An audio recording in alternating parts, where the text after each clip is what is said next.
তো আজকে আবার ইলেকট্রিসিটি যাওয়ার সুবাদে আমি আবারও চলে এসেছি আর একটা নতুন মনোলগ নিয়ে।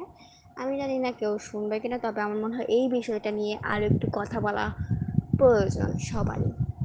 সেটা হচ্ছে আপনি আপনার যেই সংগঠনের সাথে জড়িত থাকেন বা যেই প্রতিষ্ঠানে আপনি জড়িত থাকেন, সেই প্রতিষ্ঠানের প্রতি আপনার ভক্তিটুকু কি ভালো ভক্তি, নাকি সেটা এক ধরনের অন্ধ আনুগত্যতে পরিণত হয়েছে? কারণ আপনি দেখতে পারবেন, যেহেতু একটা ঘটনা ঘটে গেল যে আহ, রাজনৈতিক সংগঠনের ছাত্রলীগরা তারা আহ, এতটাই অনুগত হয়ে গেছে একটা নির্দিষ্ট সংগঠনের প্রতি, তাদের রাজনৈতিক সংগঠনের প্রতি, যে তাদের বিচার বুদ্ধির লোপ পেয়েছে এবং মানুষ হিসেবে তাদের বিবেকটাও লোপ পেয়েছিল। আর সেটার চিত্র আপনারা অনেক পাবেন, যে কিভাবে তারা অনেক ভাবে মানুষদেরকে হত্যা করেছে অথবা আঘাত করেছে, without thinking a second about the lifes that were at stake. And এই বিষয়গুলো হয়তো বা আমরা মাঝে মাঝে ভাবি যে আচ্ছা, একটা যদি কোম্পানিতে বা চাকরি করি বা কোনো সংগঠনের সাথে যুক্ত হই, যেমন আমি রেড ক্রিসেন্টের সাথে যুক্ত ছিলাম, তো তাদের একটা নির্দিষ্ট নীতিমালা থাকে যে যেটা আমার মেনে চলতে হবে এবং এই সংগঠনের সদস্য হতে হলে।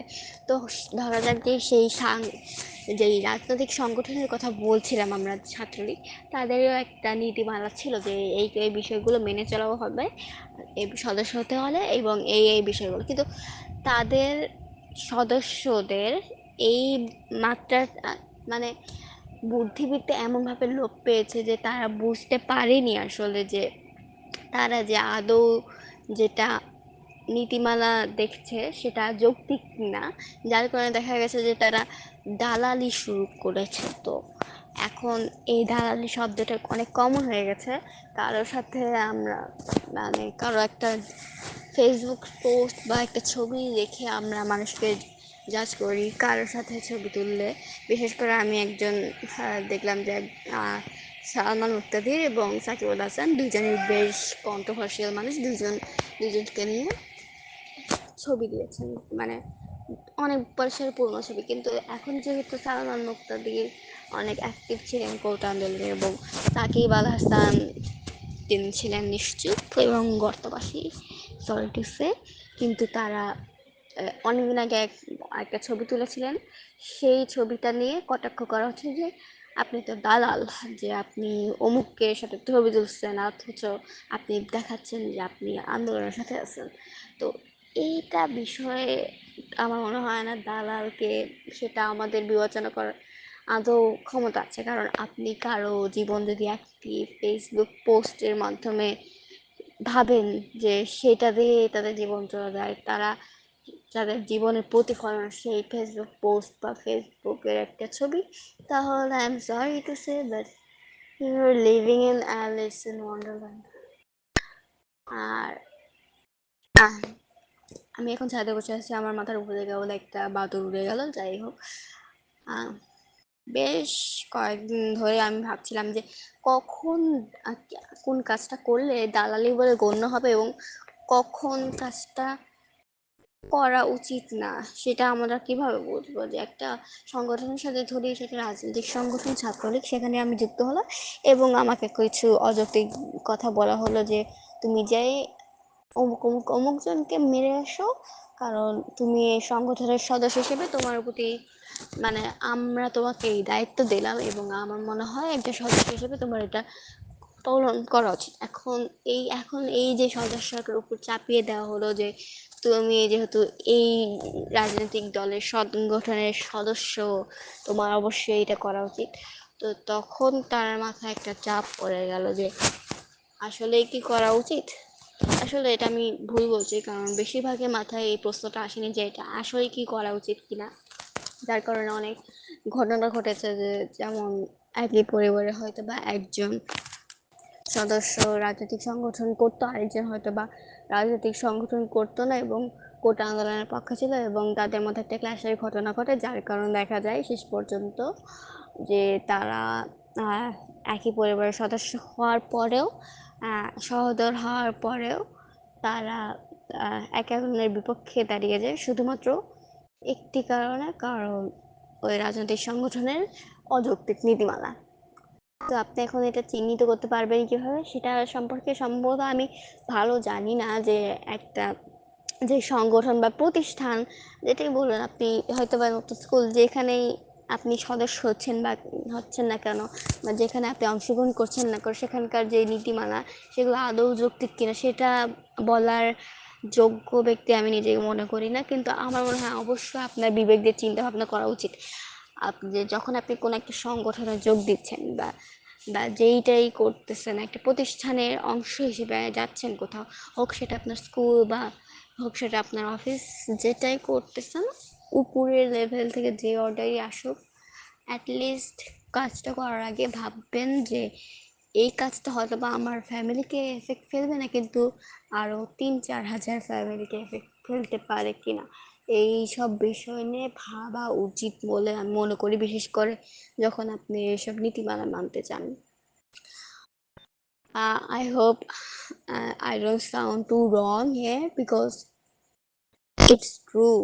কেউ কেউ হয়তো বা তাদের জীবন থেকে তাদের সংগঠনের যে সদস্যপদ সেটারই মূল্য অনেক বেশি বলে মনে করেন, এবং তাদের ফ্যামিলি লাইফের কানেকশনের থেকে তারা মনে করেন যে একটা সংগঠনের সদস্যপদ তাদের জীবনটা আরো ধন্য করে দিবে ফ্যামিলি লাইফের চেয়ে।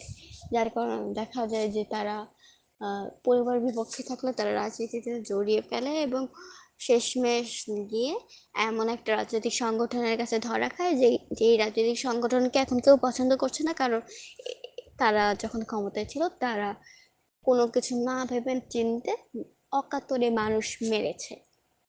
ব্যাপারটা অনেক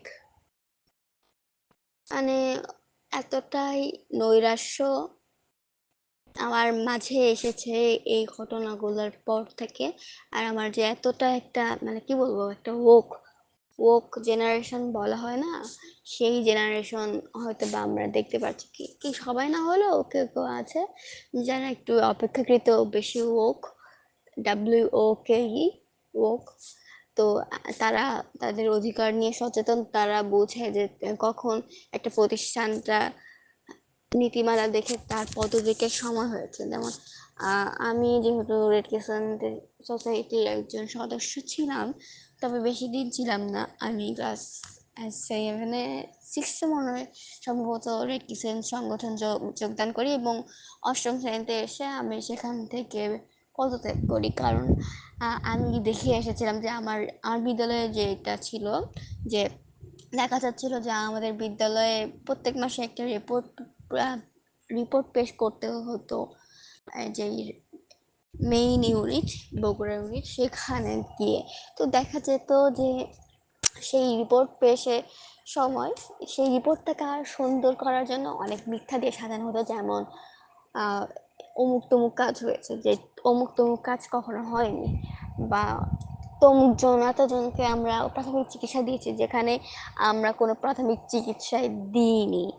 তো এরকম বেশ কিছু মিথ্যাচার দেখে আমার মনে হয় এই সংগঠনটা ছাড়া উচিত। কারণ এই সংগঠনে হয়তো বা আমার গ্রোথ হবে না। কারণ দেখুন, যে সংগঠনে আপনাকে শেখায় যে এই সংগঠনের রিপোর্টটা বেটার, সেটা দেখানোর জন্য আপনাকে মিথ্যা বলা শেখাবে, সেই সংগঠন আপনার জন্য না।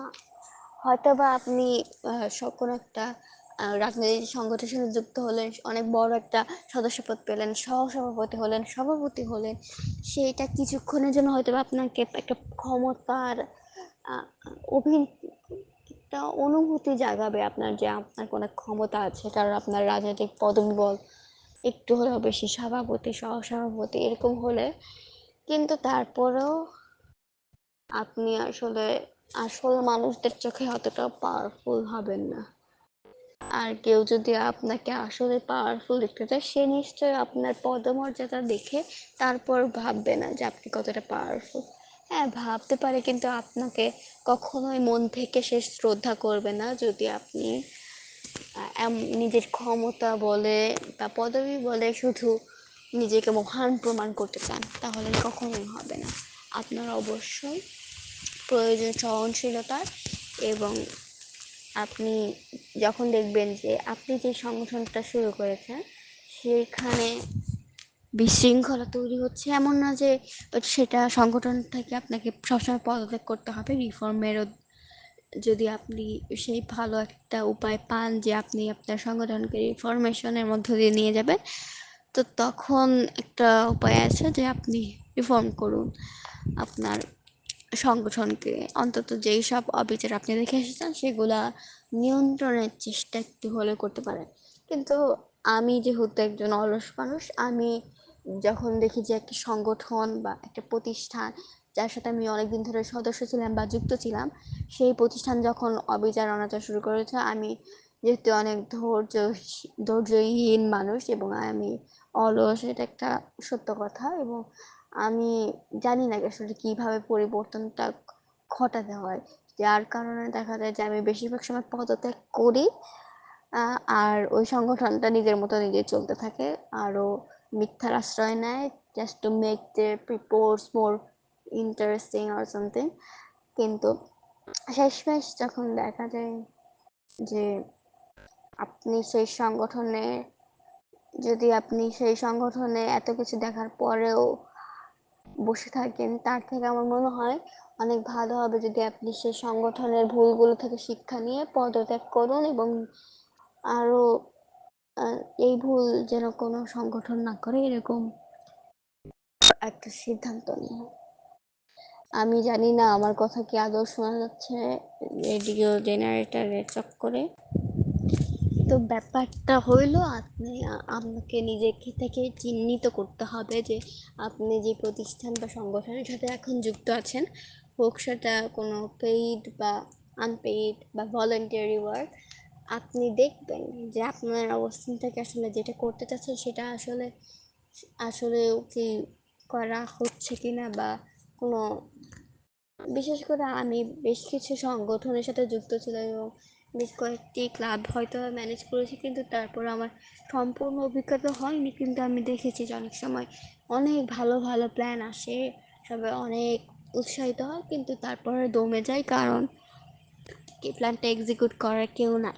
তাই আমি একটা জিনিস মেনে চলি সবসময়, যে এমন কিছু প্ল্যান করে যেটা আমি সবসময় এক্সিকিউট করতে পারবো, বিশেষ করে এককভাবে এক্সিকিউট করা যাবে এমন প্ল্যান করি, কারণ আমি অন্যদের উপর খুবই কম বিশ্বাস করতে পারি।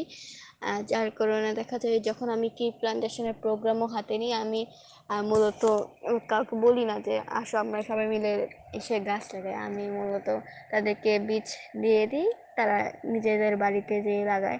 এটা একটা ভালো ইনিশিয়েটিভ। আমি বলতে চাই যে আপনার বাসায় যদি কোনো বীজ বা গাছ লাগানোর থাকে, অথবা এমন কোনো গাছ যেটা অনেক হয়েছে, যেমন পাথরকুচি বা পাতাবাহার এরকম গাছ থাকলে, আপনি অন্যদের সাথে যে ভিউয়ের আশায় প্রিপ্লান্টেশন প্রোগ্রাম না করে আপনার এমন কোনো উৎসাহিত বন্ধু বান্ধবকে দেন যারা বাসায় গিয়ে গাছ লাগাবে। সেগুলোর মাধ্যমেই আমার মনে হয় আরও বেশি গাছের সংখ্যা বাড়ানো সম্ভব। বিশেষ করে ছাদ বাগান যেহেতু এখন আরও বেশি সম্ভাবনাময় হয়ে উঠেছে, যে কারণে আমার মনে হয় এই কালচারটা আরও বাড়ানো উচিত, যে একে অন্যের সাথে বীজ বিনিময় বা মানে ফুল ফলের বীজ বিনিময় বলতে চাচ্ছিলাম, আর এরকম গাছ বিনিময় এরকম আরো কিছু হওয়া উচিত, বিশেষ করে ব্যক্তিগত উদ্যোগে, কারণ মানুষের কাছে বসে লাভ নেই। আমার মাথা খুবই ব্যথা করছে। আমি আমি সর্বোচ্চ 18 ঘন্টা জেগেছি, তারপরও জানি না। তবে আমি আমার পার্সোনাল বিষয় নিয়ে কথা বলে আর বেশি সময় চাই না, তবুও আমি হয়তো বা বলতে থাকবো, কারণ আমার এখানে ইলেকট্রিসিটির অনেক শর্টেজ, যার কারণে দেখা যায় প্রায় রাতে 1 ঘন্টা 2 ঘন্টা ইলেকট্রিসিটি থাকে না। ইলেকট্রিসিটি আসলে আমি আমার হোমওয়ার্ক করে তারপর ঘুমাতে যাব। আমি জানি না আমার গলা কি আলাদা শোনাচ্ছে কিনা, কারণ আমার গলা ব্যথা। তারপর আমি বক বক করে চলেছি ফোনের সামনে, কারণ আমার মনে হয় আমার এসব নিয়ে কথা বলা উচিত। Sorry for um how's how is life lately. um I hope if you're listening to this, I hope your life is going fine. My life is also going fine. তো আমি কিছুদিন আগে একটা ভ্যাকেশন নিই।